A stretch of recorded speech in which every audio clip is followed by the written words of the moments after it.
Hirugarren ipuina, txakurra eta haragi zatia. Txakur batek bere ahoan haragi zati bat zeukala. Igarona izan zuen ibaia batetik bestera. Igerian zijoala, ikusi zuen uretan ahoan zeraman okela zatiaren geriza eta begitandu zitzaion zela benetako haragia. Damu ematen zion ez harrapatzea, eta ahazturik ahoan zeramanaz, murgildu edo musteginik uretan dendatu zen harrapatzera.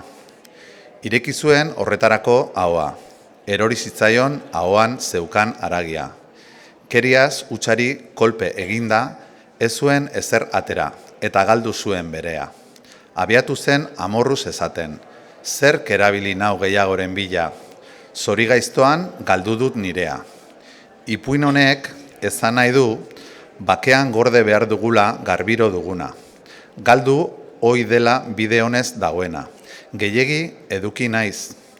Hobe dela, esan oiden bezala, etxetxori edo kurroe bat eskuan, arrano egatua baino.